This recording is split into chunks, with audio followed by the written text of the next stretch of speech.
எந்த ஒரு ஏடிஎம்மையும் பயன்படுத்துங்கள், தங்க நாணயங்களை வெல்லுங்கள். இதில் உங்களை பிள்ளையாக வழி நடத்தி இருக்கிறார்கள் என்றதை நான் இந்த சந்தர்ப்பத்திலே குறிப்பிட விரும்புகிறேன்.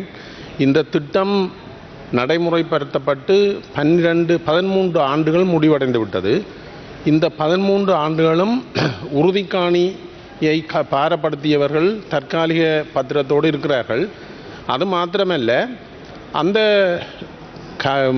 இந்த திட்டத்துக்காக கையளிக்கப்பட்ட காணிகள் யானைகளுடைய பிரச்சனை இல்லாத காணிகளாக இருந்தது. என்னுடைய முதலாவது கேள்வியாக நீங்கள் எடுக்கலாம். யானைகள் வராத காணியாக இருந்தது. இப்போது வழங்கப்பட்ட காணி நடு காட்டுக்குள்ளுக்கு கொடுக்கப்பட்டிருக்கிறதால 4 பக்கத்தாலேயும் யானைகள் வந்து அழிவை ஏற்படுத்துகிறது முதலாவது பிரச்சனை. ஆகவே அதற்குரிய நிதி ஒதுக்கீடு செய்யப்படுமான்றது கேள்வி.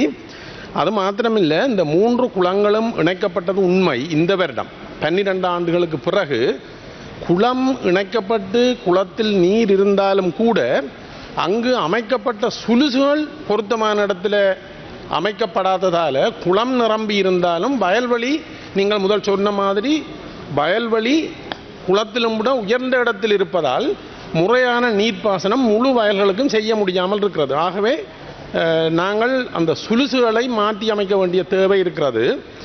அடுத்ததாக பாதை சம்பந்தமான பிரச்சனை.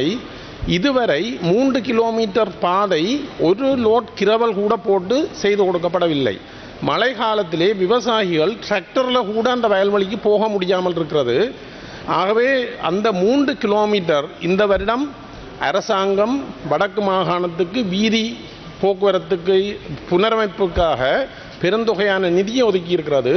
என்னுடைய வேண்டுகோள், அந்த நிதியினூடாக விவசாயிகளுக்கு அவர்கள் ஏமாற்றப்பட்டிருக்கிறார்கள் 12 வருஷமாக. அந்த 3 கிலோமீட்டர் வீதியையும் போக்குவரத்துக்கு ஏற்ற வகையிலே உங்களால் ஏற்படுத்தி தர முடியுமா? இரண்டாவது கேள்வி, அதையும் கேட்டு விடுகிறேன். அல்லது முதலாவதுக்கு நீங்கள் பதில் சொன்ன அப்புறம் நான் 2வது கேட்குறேன்.